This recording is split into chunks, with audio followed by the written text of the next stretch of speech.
Well, this is the Monk Tarp, and that's set up quite easily, to be honest. That's the first time I've ever... Bess, over there. Bess, go back.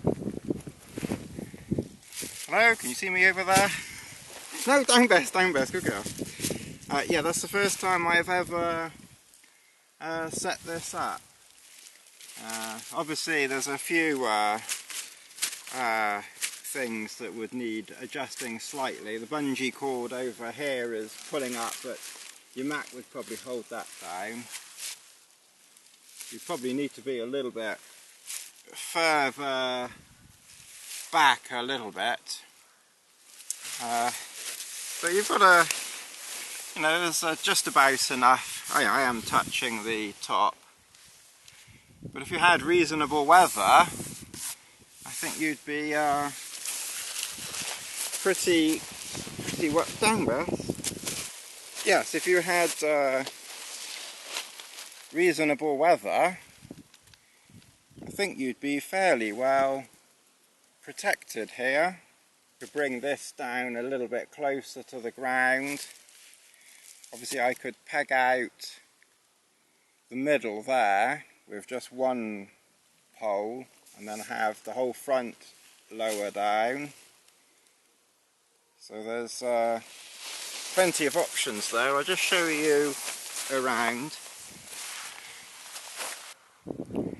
As I say, you just need to ignore that, you know, this side is up here. That's a work in progress there.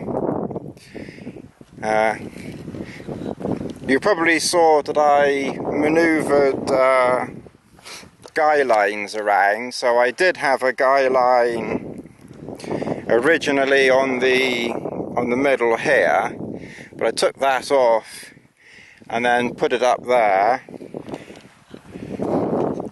And I had a guy line on the middle back here, so I took that one off and put it on here. So that's how I've come to that shape. So you can, you know, manoeuvre your guy lines around as much as you like. And of course I had one spare peg here, so no real reason why you couldn't just stick that, thread that through there. That's better. That just holds that down then. Right, so you've seen the Monk set up. So you're probably now wondering, what about Bess? Well, we haven't forgotten Bess this time.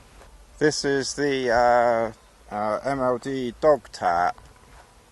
So Bess can now carry her own shelter now. If ever the weather is reasonable.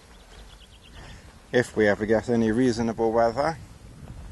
So that's the Dog Tarp setup. I've tried to use sort of, you know, my own pegs and things from the Monk setup, but not 100% successfully, so I've had to bring in another peg down here. Obviously I could get the whole thing a little bit nearer, and I probably would ideally want to get the whole thing, you know, a little bit nearer to me than that gap that's there at the moment. But that's how I've got that set up. Bess has decided to fall asleep right in between the two. But it gives a surprising amount of shelter under there, actually. So that's a quick setup for the MLD Monk Tarp and Dog Tarp. So there's not an awful lot more that I can say on those at the moment. As I say, it's still a bit of a work in progress. If the weather looks exceptional in the summer, then I'll maybe take this or one of my other tarps, of course, not too short. I'm not too short on tarps, but I'll take. Hopefully, if we get some really good weather, then I will take one of these on to Dartmoor. So that's a few months away yet. Right, so I think that sort of pretty much wraps this DVD, or this video I should say. Yeah, I think we can call that a wrap. So now all that's left for me to say is that you can all now turn off, shut down your computers. I'm going to roll the credits now. There's absolutely nothing else to see. This video is now completely finished.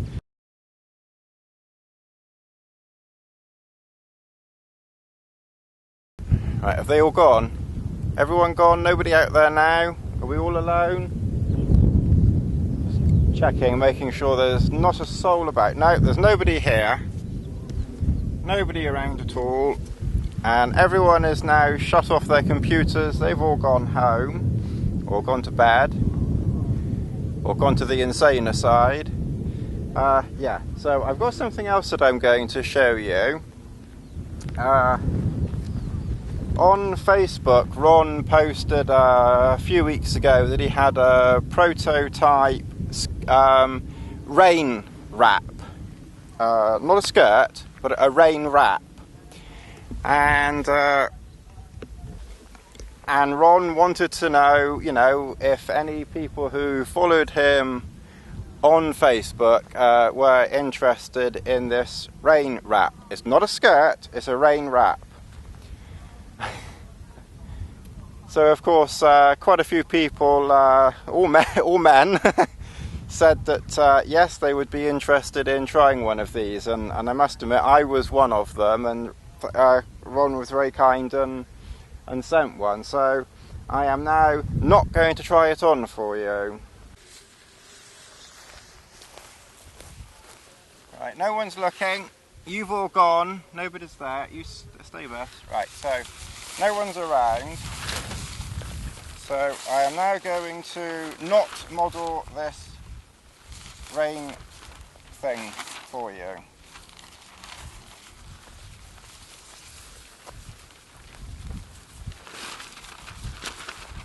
You just got to imagine that it's hammering down with rain.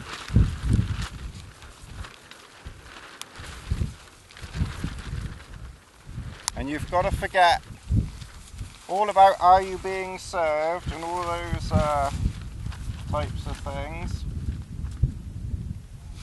because I'm not Mr. Humphreys.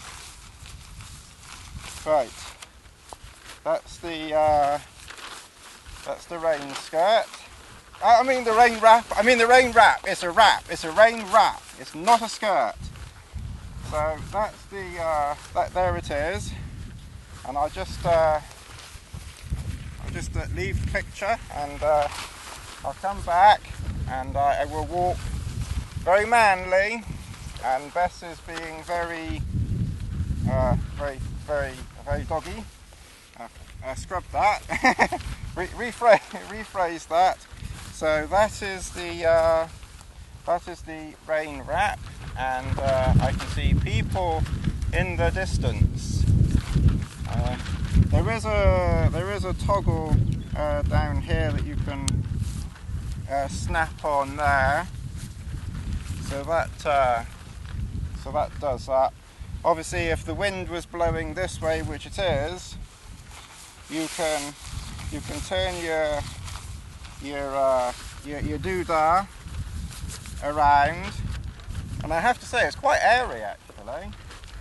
So I suppose if you were in camp and your trousers did get wet, then your legs are gonna dry out pretty quickly, and any other apparatus that any man might does have will obviously be very airy. So that's the rain wrap, and they're looking at me through binoculars thinking, what is he doing? So I'm very mannerly going to now turn off the very manly camera. Yes, that's what I'm going to do.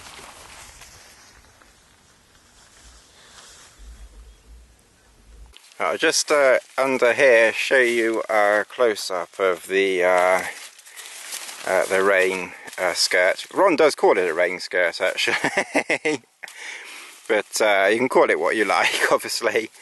There are it's not quite a unfortunately, I guess being a prototype, it's not quite a multi-use item. So I don't know how, you know, whether it could be used as a ground sheet. Well, obviously a small ground sheet, you wouldn't get much of your body on it.